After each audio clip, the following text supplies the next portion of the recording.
Sahyadri top 10 news या बातमीपत्राचे प्रायोजक आहेत Mac care super speciality hospital Ahmednagar.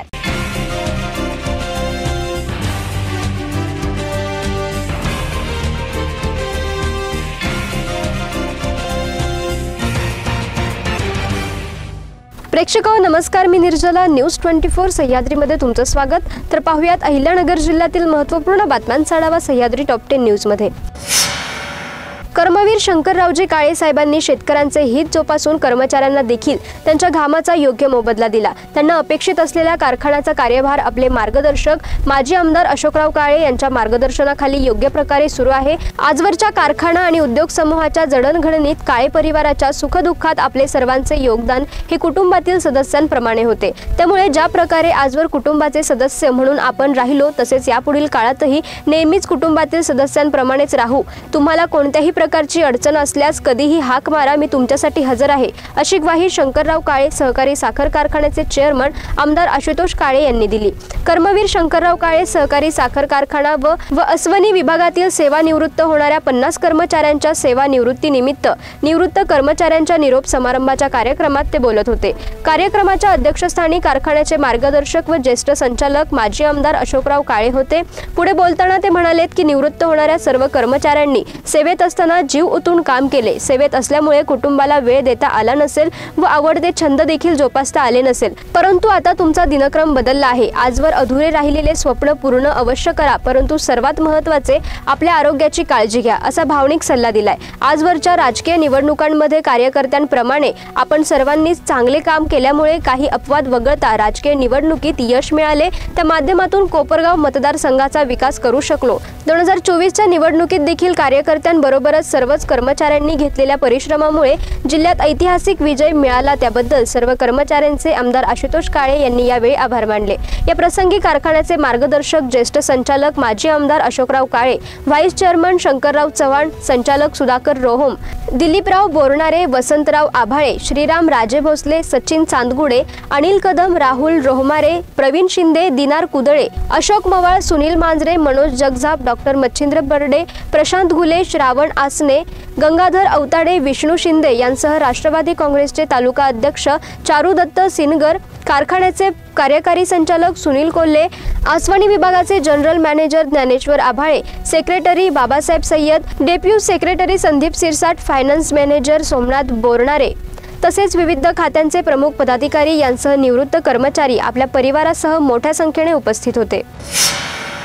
Kopargaon शहरातील गांधीनगर परिसरात भवानी चौकात गुरुवारी रात्री एका तरुणावर कोयता, लोखंडी पाईप आणि बेसबॉलच्या दांडक्याने निर्गुण हल्ला करण्यात आला। या हल्ल्यात रुपेश ज्ञानेश्वर गायकवाड हा तरुण गंभीर जखमी झाला असून या प्रकरणी 4 आरोपींविरोधात कोपरगाव शहर पोलीस ठाण्यात गुन्हा दाखल करण्यात आलाय। ही घटना गुरुवारी रात्री सुमारे 12:30 वाजता घडली आहे। रुपेश गायकवाड भवानी चौक परिसरातून जात असताना अचानक हर्षल रोकडे, रोहित कुंडारे, गणेश रोकडे आणि वैभव कुराडे या चौघांनी त्याला अडवले व हर्षल रोकडेंनी गळा पकडून त्याला खाली पाडले आणि बेसबॉलच्या दांड्याने बेदम मारहाण केली। त्यानंतर इतर तिघांनी लोखंडी पाईप आणि धारदार कोयत्याने रुपेशवर वार केले।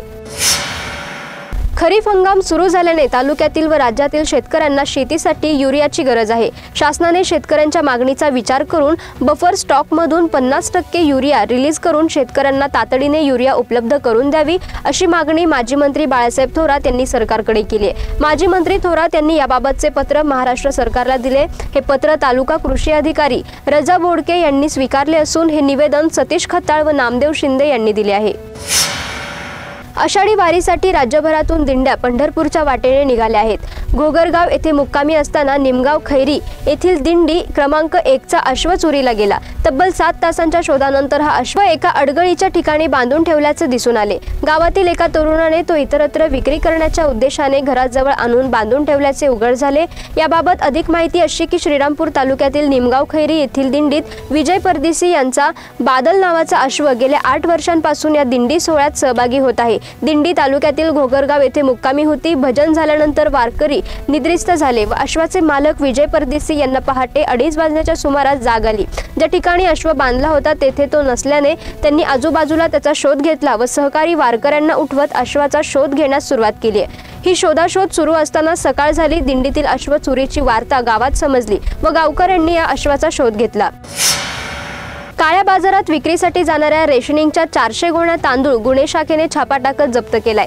जामखेड करमाळा रोडवर जामखेड येथे गुरुवारी सकाळी ही कारवाई करण्यात आली आहे। सुंदर बबन घुमरे आणि योगेश मोहन भंडारी या दोघांविरोधात जामखेड पोलीस ठाण्यात गुन्हा दाखल करण्यात आलाय।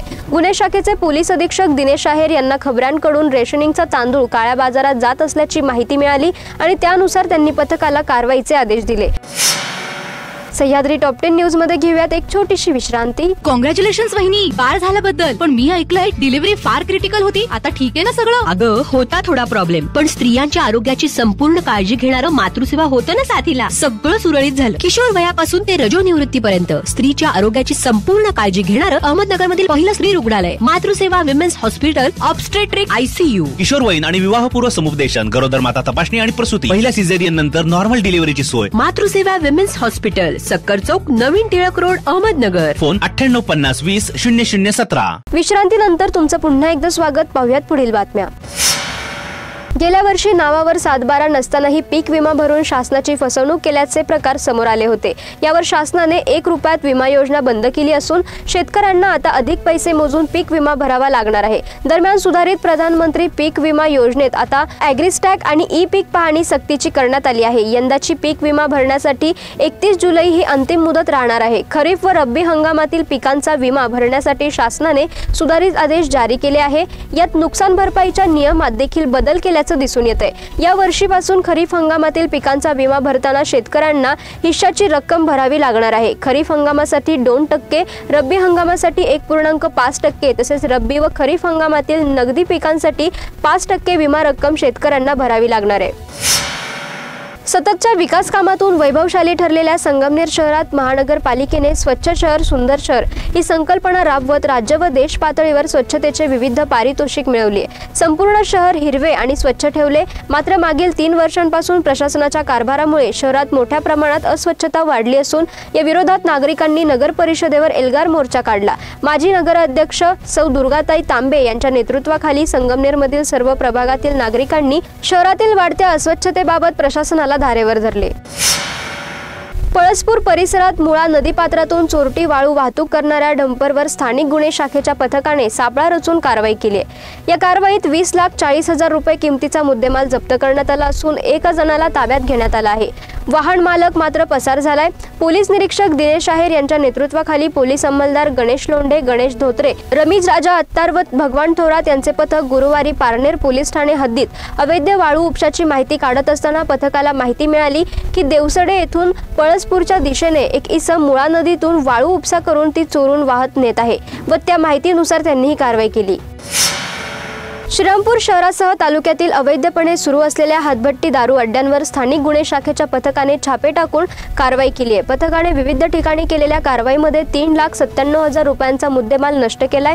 या प्रकरणी शहर पोलीस ठाण्यात 10 गुन्हे दाखल करण्यात आले आहेत। जिल्हा पोलीस अधीक्षक सोमनाथ घारगे यांनी स्थानिक गुन्हे शाखेस जिल्ह्यातील अवैध धंद्यांविरुद्ध कारवाई करण्याचे आदेश दिले आहेत। त्यानुसार पोलीस निरीक्षक दिनेश आहेर यांनी स्थानिक गुन्हे शाखेच्या तपास पथकातील पोलीस अंमलदार मनोहर गोसावी, गणेश भिंगारदिवे, संदीप दरंदले, रमीज राजा अत्तार, बाळासाहेब गुंजाळ व उमाकांत गावडे आदींना तालुक्यातील अवैध धंद्यांची माहिती काढून कारवाई करण्याबाबत सूचना दिल्या होत्या। अहिल्यानगर जिल्ह्यातील नेप्ती कांदा मार्केटमध्ये 29 जून 2025 रोजी कांद्याच्या भावात लक्षणीय घसरण नोंदविली गेली। अहिल्यानगर कृषी उत्पन्न बाजार समितीच्या या मार्केटमध्ये गुरुवारी 29,902 क्विंटल गावरान लाल कांद्याची आवक झाली, परंतु लिलावात कांद्याला अपेक्षेपेक्षा कमी भाव मिळाला। 1 नंबर कांद्याला प्रति क्विंटल 1,400 ते 1,800 रुपये, तर 2 नंबर कांद्याला 1,000 ते 1,400 रुपये आणि 3 नंबर कांद्याला 500 ते 1,000 रुपये असा भाव मिळाला आहे। सह्याद्री टॉप 10 न्यूज मध्ये आपण इथेच थांबतोय, मात्र तुम्ही पाहत राहा news 24 Sahyadri. Sahyadri top 10 news या बातमीपत्राचे प्रायोजक होते Mac care super speciality hospital, Ahmednagar.